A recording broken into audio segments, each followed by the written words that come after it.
विभाग के हिंदी अध्यापक श्री मुकेश गोकुल सिंह राजपूत द्वारा निर्मित यूट्यूब चैनल की ओर से सभी छात्रों को और मेरे हिंदी अध्यापक वृंद को नमस्ते, मंगलमय शुभकामनाएं। इस यूट्यूब चैनल के माध्यम से हिंदी विषय में हिंदी कविता की जानकारी ज़्यादा से ज़्यादा स्कूलों के छात्रों तक और मेरे हिंदी विषय के अध्यापक वृंद तक पहुंचाने का प्रयास प्रामाणिकता के साथ करते रहेंगे। तो दोस्तों, इस हिंदी कविता की गाड़ी की रफ्तार को तेज करने के लिए इस YouTube चैनल को देखने वाले, सुनने वाले मेरे सभी छात्रों को और मेरे हिंदी अध्यापक वृंद को, साथ ही साथ मेरे अन्य सभी अध्यापक वृंद को जरूर कहना चाहूँगा कि इस YouTube चैनल को लाइक करें, अपने दोस्तों के साथ शेयर करें और सब्सक्राइब करना न भूलें। और साथ ही साथ दोस्तों, इस YouTube चैनल की लिंक को ज़्यादा से ज़्यादा शेयर करें। और हाँ दोस्तों, मेरा वीडियो आप लोगों को कैसे लगा इस बारे में ज़रूर कमेंट करें। तो चलिए दोस्तों, आज के इस सत्र में हम हिंदी सुलभ भारती कक्षा 8वीं की पहली इकाई की पहली कविता हे मातृभूमि, इसके बारे में ज़्यादा से ज़्यादा जानकारी प्राप्त करेंगे। इस कविता के कवि हैं राम प्रसाद बिस्मिल जी। तो चलिए दोस्तों, अगले टॉपिक में हम कवि राम प्रसाद बिस्मिल जी का संक्षिप्त परिचय प्राप्त करते हैं। वह इस प्रकार। राम प्रसाद बिस्मिल जी का जन्म भारत देश के उत्तर प्रदेश मतलब यूपी में शाहजहांपुर में हुआ। सन 1897 में उनका जन्म हुआ। आप भारत देश के महान स्वतंत्र सेनानी थे। इतना ही नहीं तो उच्च कोटि के कवि, अनुवादक, विविध भाषाओं के जानकार और साहित्यकार भी थे। भारत देश की आजादी के लिए प्राणों की आहुति दे दी। सरफरोशी की तमन्ना अब हमारे दिल में है। सरफरोशी की तमन्ना अब हमारे दिल में है। यह आपकी सुप्रसिद्ध रचना है। साथ ही साथ बिस्मिल उपनाम के अतिरिक्त आप राम और अज्ञात के नाम से भी लेख व कविताएं लिखते थे। मन की लहर और आत्मकथा आपकी प्रमुख कृतियां थी। ये था दोस्तों संक्षिप्त परिचय। अब अगले टॉपिक में हम पद्य, अपनी कविता जो है मातृभूमि, उसका विषय प्रवेश प्रस्तावना की जानकारी प्राप्त करते हैं। वह इस प्रकार। हे मातृभूमि कविता में भारत के वीर सपूत राम प्रसाद बिस्मिल जी ने अपने जन्मभूमि, कर्मभूमि, मातृभूमि के प्रति अपनी भक्ति भावना और प्रेम को अभिव्यक्त किया है।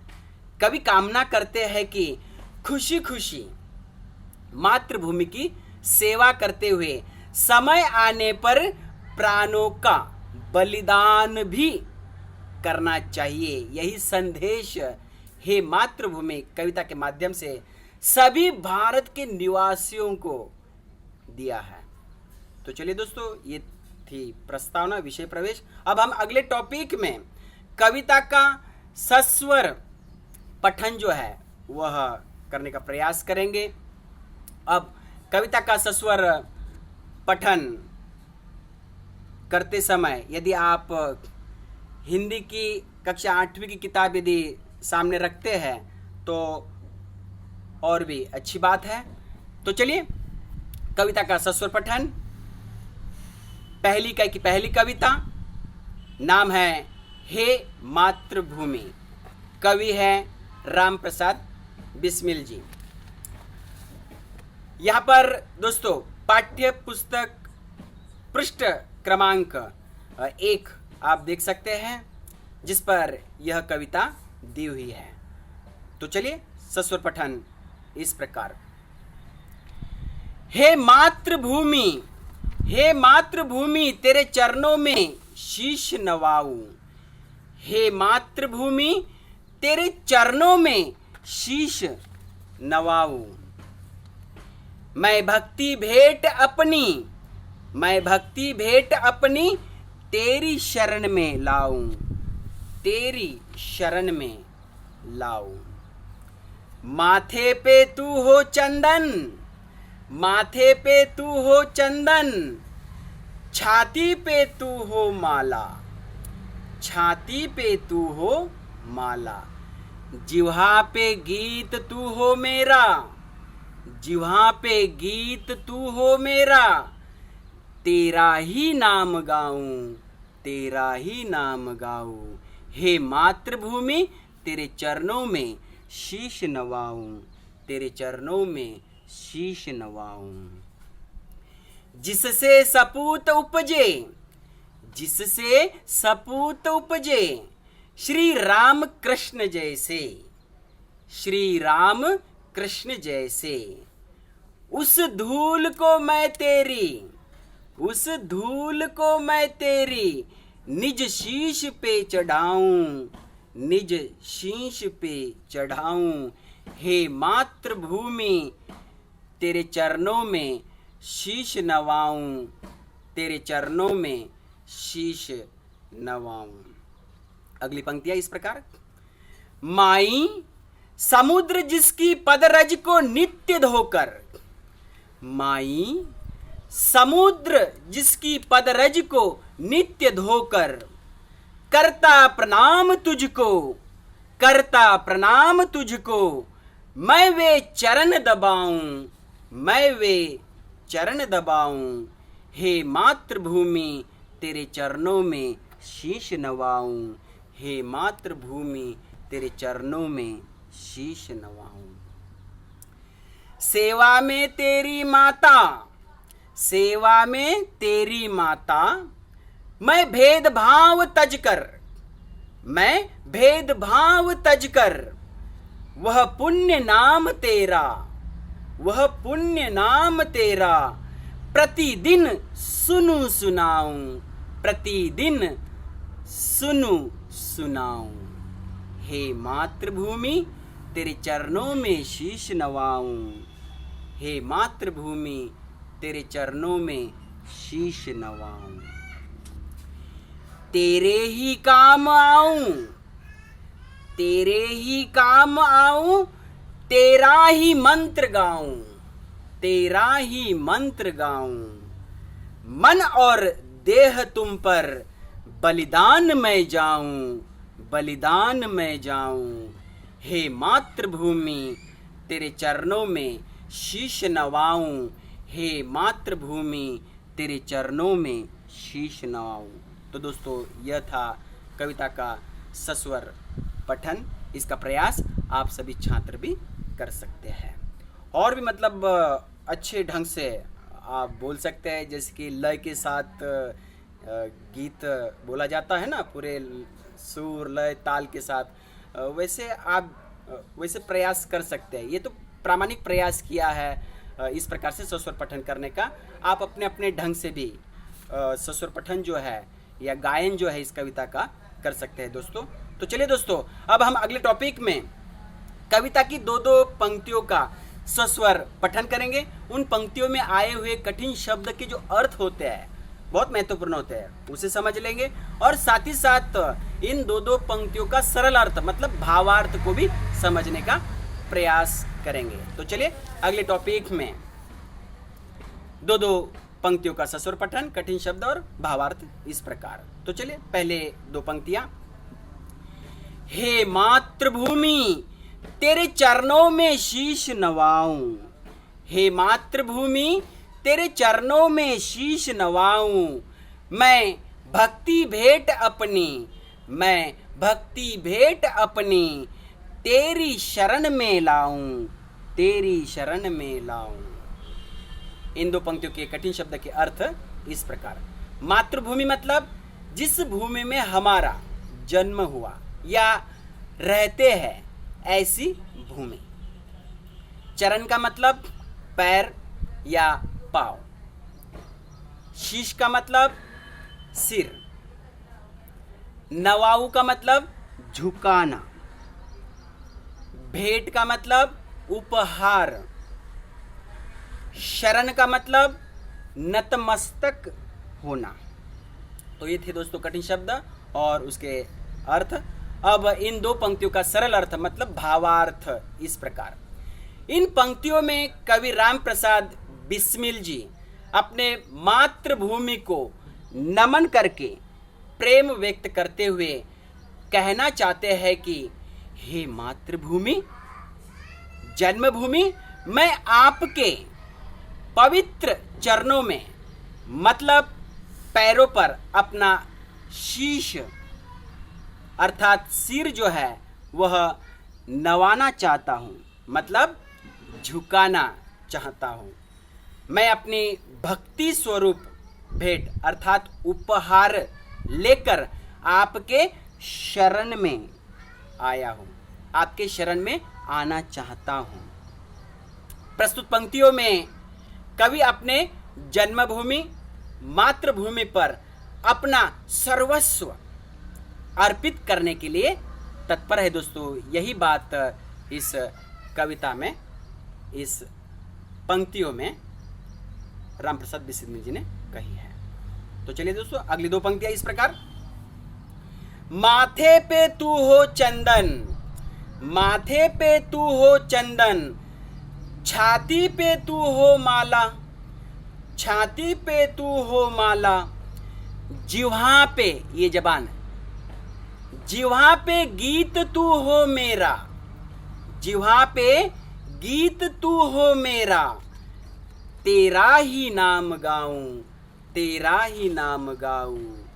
हे मातृभूमि, तेरे चरणों में शीश नवाऊं, तेरे चरणों में शीश नवाऊं। कठिन शब्द के अर्थ इस प्रकार। माथा बोले तो सिर, मस्तक या ललाट जो होता है ना, ये अपना ललाट, ये ललाट का मध्य भाग।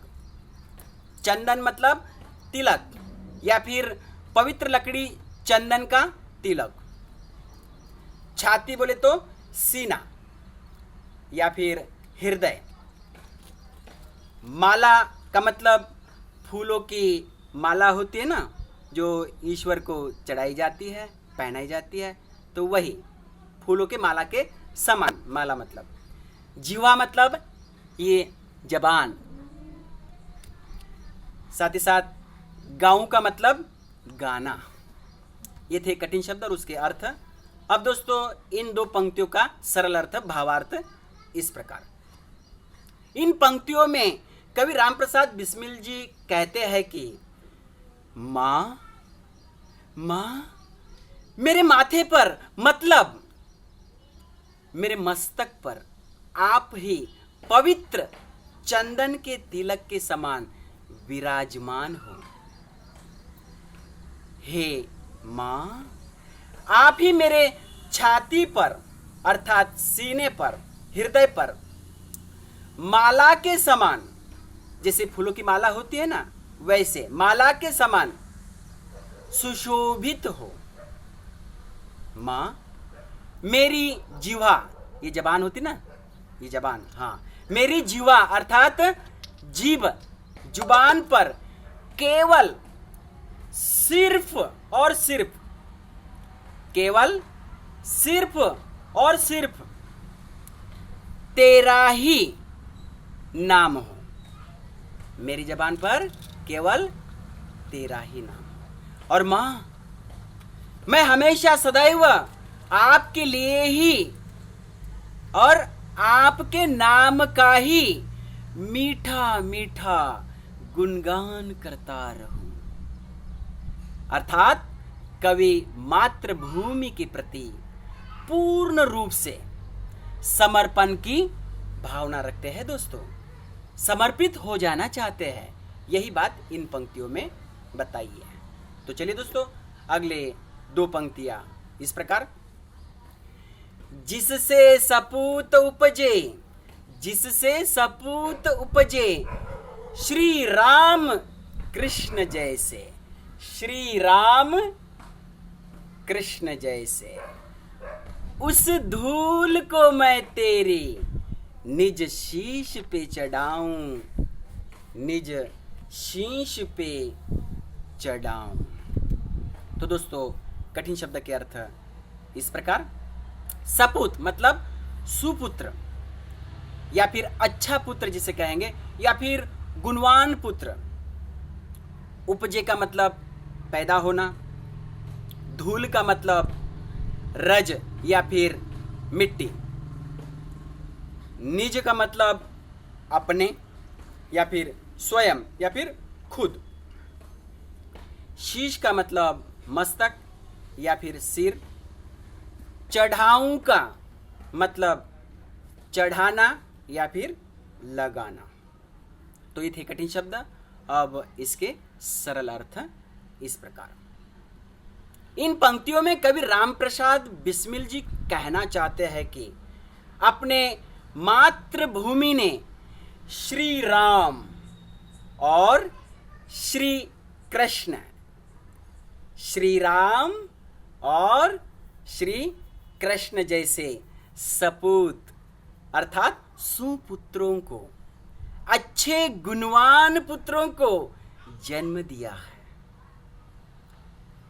और दोस्तों, ऐसी मातृभूमि के पवित्र धूल अर्थात रज को, मिट्टी को अपने माथे पर, निज शीश पर मतलब खुद के स्वयं के शीश पर, माथे पर, ललाट पर चढ़ाना चाहता हूं, लगाना चाहता हूं माते।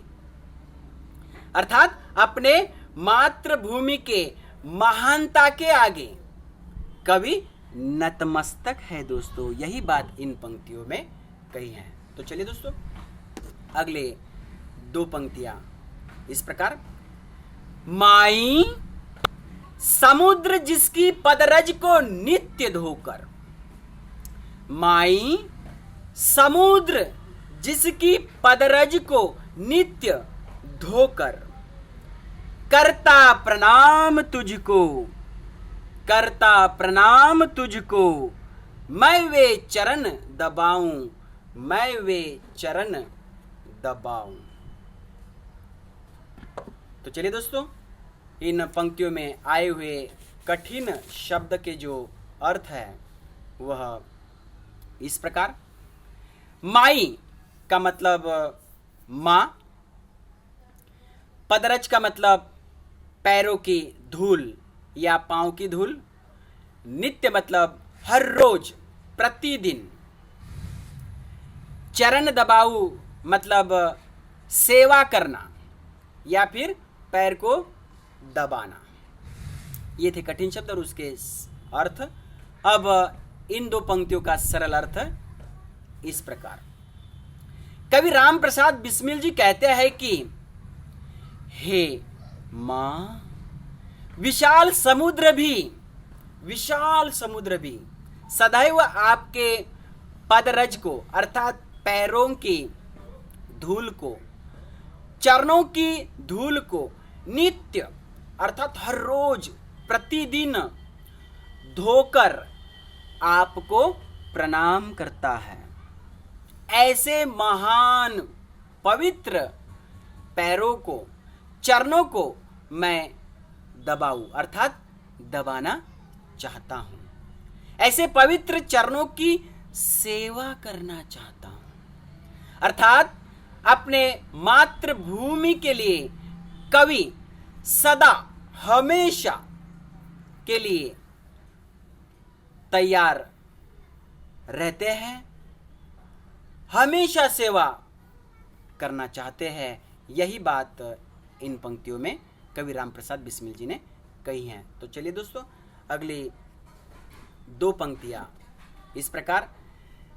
सेवा में तेरी माता, सेवा में तेरी माता, मैं भेदभाव तजकर, मैं भेदभाव तजकर, वह पुण्य नाम तेरा, वह पुण्य नाम तेरा, प्रतिदिन सुनूं सुनाऊं, प्रतिदिन सुनूं सुनाऊं। इन दो पंक्ति में आए हुए कठिन शब्द के अर्थ इस प्रकार। भेदभाव मतलब जाति पाति या ऊंच नीच के नाम पर भेद करना तज कर मतलब त्याग कर, या फिर त्यागना, या फिर किसी अच्छी चीज या व्यक्ति को छोड़ देना मतलब त्याग देना। पुण्य का मतलब पवित्र। प्रतिदिन मतलब प्रत्येक दिन। सुनो मतलब सुनना, कानों से सुनते हैं ना हम लोग, हाँ वही सुनो मतलब सुनना। और सुनाऊं मतलब सुनाना, जैसे कि बोलते हैं ना, अभी मैं यह सुना रहा हूं आप लोगों को, तो वही मतलब है सुनाऊं मतलब सुनाना। ये थे कठिन शब्द के अर्थ। अब इन पंक्तियों का सरल अर्थ मतलब भावार्थ इस प्रकार। इन पंक्तियों में कवि रामप्रसाद बिस्मिल जी कहना चाहते हैं कि हे माता, मैं सदैव आपकी सेवा करना चाहता हूं। मैं भेदभाव तज कर, अर्थात इस देश में जाति पाति, धर्म और ऊंच नीच के नाम पर जो भेदभाव किया जाता है, ऐसे भेदभाव को त्याग कर, छोड़कर मैं आपकी सेवा करना चाहता हूं और सिर्फ आपका ही पुण्य नाम अर्थात पवित्र नाम मैं प्रतिदिन अर्थात प्रत्येक दिन, हर रोज सुनूं अर्थात खुद सुनना चाहता हूं, खुद सुनना चाहता हूं और सुनाऊं अर्थात देशवासियों को सुनाना चाहता हूं। अर्थात मैं हर प्रकार का भेदभाव त्याग कर आपकी सेवा करते हुए प्रत्येक दिन सिर्फ और सिर्फ आपके ही नाम का गुणगान करना चाहता हूं। ऐसी महत्वपूर्ण बात रामप्रसाद बिस्मिल जी ने इन दो पंक्तियों में बताई है। तो चलिए दोस्तों, अगली दो पंक्तियां, जो आखिरी दो पंक्तियां हैं इस कविता की, वह इस प्रकार। तेरे ही काम आऊं, तेरा ही मंत्र गाऊं, तेरे ही काम आऊं, तेरा ही मंत्र गाऊं, मन और देह तुम पर बलिदान में जाऊं, बलिदान में जाऊं। हे मातृभूमि तेरे चरणों में शीश नवाऊं, तेरे चरणों में शीश नवाऊं। इन दो पंक्तियों में आए हुए कठिन शब्द के अर्थ इस प्रकार। आऊ का मतलब आना, गाऊ का मतलब गाना, मन का मतलब चित्त, देह का मतलब ये जो शरीर है ना अपना, हाँ ये शरीर, बलिदान का मतलब प्राणों की आहुति देना या फिर प्राण निछावर करना। ये थे कठिन शब्द और उसके अर्थ। अब इन दो पंक्तियों का सरल अर्थ मतलब भावार्थ इस प्रकार। इन पंक्तियों में कवि रामप्रसाद बिस्मिल जी कहते हैं, हे मातृभूमि, मैं आपके लिए ही काम करना चाहता हूं, आपके ही काम आऊं मतलब आपके लिए ही काम आना चाहता हूं। इतना ही नहीं तो मैं सदैव हमेशा आपका ही मंत्र गाऊं अर्थात आपका ही मीठा मीठा गुणगान करना चाहता हूं, आपका ही गाना गाना चाहता हूं। मैं मंत्र के रूप में आपका ही नाम जपते रहना चाहता हूं अर्थात मेरे मुख पर सिर्फ आपका ही नाम हो। इससे भी आगे बढ़कर कवि कहते हैं कि हे मातृभूमि, मैं अपना मन और देह अर्थात चित्त और शरीर मतलब तन और मन, और इससे भी एक कदम आगे कहूं तो धन अर्थात तन मन और धन सब कुछ मातृभूमि के ऊपर बलिदान में जाऊं अर्थात अपने प्राणों की आहुति देना चाहता हूं, अपने प्राण निछावर करना चाहता हूं। तो दोस्तों यहाँ पर इस प्रकार हे मातृभूमि कविता का भावार्थ है वह प्रामाणिकता के साथ समझाने का प्रयास किया है। दोस्तों मुझे उम्मीद है दोस्तों आप सभी छात्रों को यह कविता समझ में आई होंगी। दोस्तों इस कविता को और भी समझने के लिए इस वीडियो को आप फिर से देखिए, बार बार देखिए, सुनिए, वीडियो को पॉज कीजिए। वीडियो में आए हुए जो कठिन शब्द के अर्थ है वह अपनी नोटबुक में, काफी में लेखन कर लेंगे और साथ ही साथ जो सरल अर्थ, भावार्थ दिया है कविता का वह भी अपने काफी में, नोटबुक में नोट डाउन कर लेंगे, लिख लेंगे, ताकि ऐसा करने से आप लोगों को यह कविता और भी अच्छे ढंग से समझ में आ जाएंगी। दोस्तों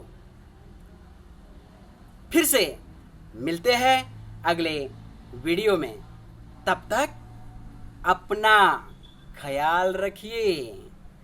जाते जाते फिर से एक बार जरूर कहना चाहूंगा कि इस YouTube चैनल को जरूर लाइक करें, अपने दोस्तों के साथ शेयर करें, सब्सक्राइब करें और इस YouTube चैनल की लिंक को ज़्यादा से ज़्यादा शेयर करें। दोस्तों इसी के साथ जाते जाते फिर से एक बार सभी छात्रों को और मेरे हिंदी अध्यापक वृंद को नमस्ते, मंगलमय शुभकामनाएं।